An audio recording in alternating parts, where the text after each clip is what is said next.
the 8 biggest mistakes people make who have IRAs and 401ks, which unfortunately comprises about 91% of savers in America. Get ready. In this episode, I'm going to outline the 8 biggest mistakes. I could go through a dozen or more, but these 8 you should know about, because I don't want you to make these mistakes, or if you are making these mistakes, you need to correct them sooner than later. So get ready. You're going to gain insights into how to dramatically increase your retirement income by eliminating and avoiding these 8 mistakes. So I'm Doug Andrew. I've been a financial strategist and a retirement planning specialist now for north of 5 decades, helping thousands of Americans optimize assets and minimize taxes, prepare for a comfortable retirement so that they will not outlive their money. The greatest fear most Americans have when they retire is outliving their money. I eliminate that fear or that danger, which actually is comprised of 3 big dangers.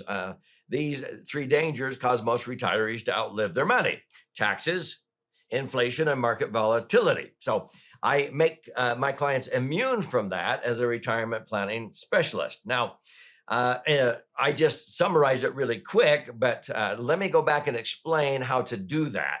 And then if you want to connect with one of the advisors that I've trained, you can correct these mistakes that I'm about to outline, okay? So let's go through the first 4 out of these 8, which again, I'm giving this sort of like I'm sitting across a sofa from you and you're asking me, what are the biggest mistakes people make when they save for retirement? And this is what I would answer just off the cuff, okay? So I don't need notes to tell you this. So the first mistake retirees make, or people saving for retirement, is that they think that they are going to be in a lower tax bracket when they retire. Folks, that has not been true or axiomatic now for over 30 years. Most retirees who saved money, most savers in America, when they retire, are not in lower tax brackets when they retire. Now, sometimes people on my channel say, why would, okay, it's because too many Americans are going down the highway of life, so to speak, trying to achieve this destination called financial independence, and they've got one foot on the gas pedal and the other foot is on the brake pedal, and they don't even know they're doing it. The foot on the gas pedal is putting away money in IRAs or 401ks, maxing out the contributions, what have you, and thinking they're going to be in a lower tax bracket. And then they have the other foot on the brake pedal because they're actually killing their tax deductions in the process. Okay, they're making sure that they're not going to be in a lower tax bracket because they pay off their house. I'm not saying that's wrong. I don't recommend you do it the way most people do, but let's not go there in this episode. But they get rid of that tax deduction on their house or secondary residence or even their rental properties. And so you get rid of that tax deduction. The kids are now gone. If they move back in as adults, you can't deduct them anymore. So you don't have that deduction. You're not contributing money to IRAs or 401ks during your golden years, so you don't have that deduction anymore. And if you're a business owner and you sold your business, you don't have those deductions anymore. But to be honest with you, because of irresponsible government spending and the printing of money, most audiences I speak to throughout America, when I ask them, how many of you think that taxes in the future will likely be lower, raise your hand. And I don't get anything. It's like crickets, okay? How many think that taxes will be the same? A few people raise their hand. But when I say, how many of you think that taxes in the long run will likely be higher, a sea of hands goes up. And then I go, so why are you continuing to defer, to put off, to postpone, procrastinate paying tax on IRAs or 401ks and let your money grow to some future perceived unknown advantage and then withdraw your money later when you're all convinced tax rates will be higher? And then they all go, wow, I haven't even thought about this. Yeah. See, too many people are very myopic with relation to their retirement planning. They're only looking at, I get a tax deduction on what I put into an IRA. I get to put in pre-tax dollars into a 401k. They're only focused on the contribution phase. And instead of, what about when you go to retire? Okay. And so that's why I often use the metaphor. If you were a farmer and you had the choice of buying your seed that you're going to plant in the springtime, and you don't have to pay tax on what you pay for the seed. You plant it, you irrigate, you cultivate, you work hard, and then in the fall, you're going to sell your harvest, and now you agree to pay tax on what you sell your harvest for. See, I just described a traditional IRA or 401k. You get a tax break on the seed money, and you agree to pay tax on what you sell the harvest for, which is a ton more. And that's when Uncle Sam comes in and says, we have a permanent tax lien on this. They've been using you as their savings bond. They get 25, 30, 33, 40% of everything that you pull out of your IRAs or 401ks. Hello? Were you planning your retirement or Uncle Sam's? Uncle Sam's been your partner, okay? And so that's the first mistake, is thinking you're going to be in a lower tax bracket. Most savers are not in lower tax brackets. They're in as higher tax brackets. It would be better to get the taxes over and done with sooner than later, which is one of the solutions that we teach. And I'll give you the solutions in a book that I'm going to gift you at the end of this episode. Let's move on to the second big mistake, and that's thinking that money invested in Wall Street, in the market, can provide a stable retirement income. No. Okay. If you haven't figured this out, Wall Street was never designed to give you income. If you ask most financial advisors who have your money in IRAs or 401ks invested in the market, if you ask, well, when's the best time to sell my mutual fund shares or to redeem my shares and start taking money out? And they will say, never. Don't ever sell.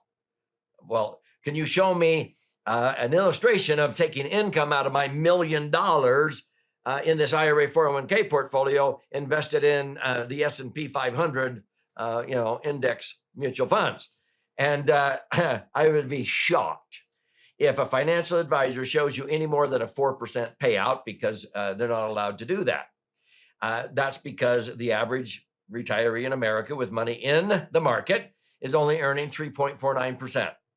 3.5%, because when your serious cash is invested in the market, this is your retirement nest egg, and you have $1 million in there, and then the market drops down 30%, like March of 2020 with COVID-19. Your $1 million goes down to 700,000, or like 2008, it goes down to 600,000, or the year 2001 after the 9/11 terrorist attacks, people lost, from 2001 to 2003, their $1 million went down to 600,000. They had to put off retirement 7 years. They felt like they had lost their future. And so they see it go down, and a lot of people panic and they sell low. And then they wait till the market comes back up, and they buy back in high. If you bought and held with money in the S&P 500 index, you would average 9% before tax and net maybe 6% after tax, okay? So $1 million nest egg ought to generate $60,000 a year of income after tax. But see, most retirees are only earning 3.5, and these broker dealers, they don't want to be sued by you if you're going to outlive your money. So they tell their advisor, don't illustrate any more than a 4% payout, because if you're only earning 3.5% on the average and you pull out 4%, you're going to slowly deplete your nest egg, but not before your LE. That's life expectancy. And that 4% rule is pathetic. Most of our clients, they're able to get at least an 8% payout tax-free, okay? $1 million can generate $80,000 a year of tax-free income that goes on if they live to be 120, okay? How much more is an $80,000 tax-free income than $40,000 before tax income out of, money in the market, okay, in IRAs or 401ks? So what I'm talking about isn't a little bit better. It's usually double or even triple. So Wall Street was not designed to create predictable income, is the second big mistake people make, and they don't realize it until it's too late. The third big mistake is thinking that maxing out your contributions to IRAs or 401ks is the best strategy. No, sometimes I see people come in and I'll say, so how much are you socking away in these IRAs? Well, I'm socking away 12% of my income. Well, how much is being matched? Well, I only get matched on the first 6%, but I wanted to max out the most that I can put in under law. And I go, why? Well, hello, so that I can accumulate money. I said, yeah, but you're accumulating money only tax deferred. Now you're going to end up with $2, $3 million, $4 million because you're a saver. And have you noticed you're not going to be in a lower tax bracket, and you're going to pay tax on that the rest of your life. People end up realizing that $1 million nest egg is not all their money. Only about 600,000 or 700,000 of it is their money after tax. And so they begin to realize, golly, was I planning my retirement or Uncle Sam's? I shouldn't have been maxing it out. If you want to take advantage of a match with your employer, just put in, the 6% to get the 50% match. But any overage, I would put over into a property structure max funded IUL laser fund, and you'll earn probably double or triple the rate of return tax free by diversifying and structuring it correctly. And I can prove it to you in my book, okay? And I'm not here trying to sell you the book. I'll gift you a copy of the book. Now, folks, you don't just max out an IRA or 401k. That's the third biggest mistake I see people make, and they kick themselves when they've done that, because they've painted themselves into this tax trap, and I have to free them from that trap. It's like a disease, and I have to try to cure that tax dis-ease. See, when you're not at ease physically, we call that disease. Well, too many people are not at ease financially, so that's a financial disease, dis-ease. I have to cure that. I wish I could have prevented it way back in the first place. Let's go to the fourth big mistake people make. When they approach retirement, if they don't need the money, they think the smartest thing to do is keep deferring. They're older than 59 and a half. They can access that money out of those IRAs or 401ks and not trigger a 10% penalty. But what do they? I don't need the money yet, so they're duped into continuing to defer until age 72 or 73. And then if they still don't need the money out to live on, they are convinced to take RMDs. And RMD is a required minimum distribution, and that's based on your LE, your life expectancy. So that if you have $1 million nest egg and at age 73, let's say your life expectancy is 20 years, you have to take out 1/20th of your IRAs or 401ks, or the government will penalize you big time. Okay. And so you have to take out the required minimum distribution, and you have to pay tax on that. And so that's not wise. You're not, that's myopic. That's short-sighted, nearsighted. You're not saving tax. And when I teach advanced continuing education to CPAs and tax attorneys, they realize how myopic that is when they give their clients advice. Well, you want to save tax this given year. That's myopic. We're only looking at this year. Yeah, just take out the RMD. And then I teach them, are you being a good fiduciary? Don't you show that by telling them to take an RMD that you're actually compounding the tax? You're actually increasing their tax by stretching it out. And then I show them how much tax are they going to pay as they continue to defer, and take RMDs. They're flabbergasted when I show them the amount of tax these clients of theirs are going to pay by taking RMDs throughout the husband's lifetime, let's say, and then usually the husband dies before the wife, and so then the rest of the wife's lifetime, and then you leave it behind to your kids. Well, your kids can't just hang on to it forever. They have to sell and pay the taxes on it within 10 years. And so I add up all the tax, and they're flabbergasted. They didn't save their clients taxes by advising them to take RMDs. They ended up doubling, tripling, quadrupling the amount of tax. So what's the answer? First of all, the first four mistakes, don't make that. But if you have made these mistakes, get the money out, especially if you're over age 59 and a half. You perform what is called a strategic rollout. And I explain this in the book, and there's some stories in there of how you do this. Whether you need the money or not has nothing to do with it. If you're 59 and a half, you get the money out of those IRAs or 401ks at today's lower tax rates in these 22 and 24% federal tax brackets.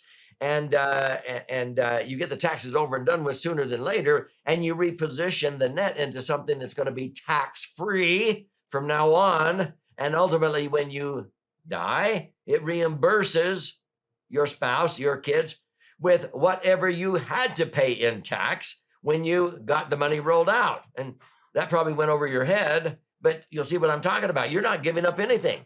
You're going to have to pay the tax anyway. I'm saying get it over and done with. Well, account values are lower, tax rates are lower, and you'll be reimbursed for the taxes you paid, because a property structure max funded IUL blossoms when you die and transfers tax-free.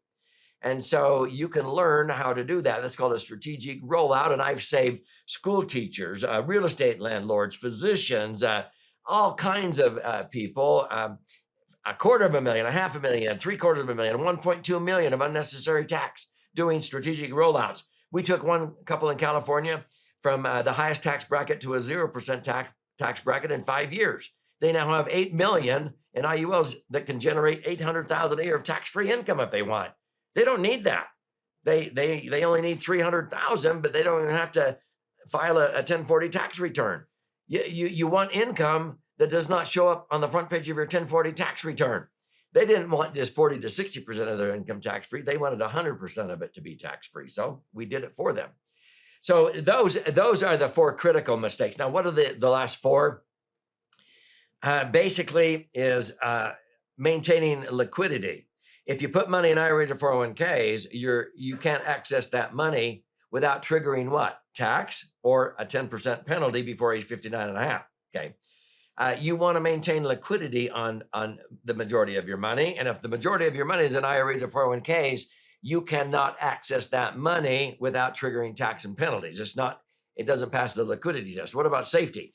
If your money is in IRAs or 401ks in the volatile market, you can lose, like many people did in 2001, 2008, 2000, in 2020, COVID-19, like I indicated. You want to have safety of principle so that you do not lose one dime when the market goes down. And that's why I use Index Universal Life. You will not lose a dime. You may not make anything when the market crashes, but you don't lose. The third of the last 4, okay, this would be a reason or mistake number 7 is not earning predictable rates of return. So many IRAs or 401ks, you do not have predictable rates of return, which is critical when you start taking out retirement income.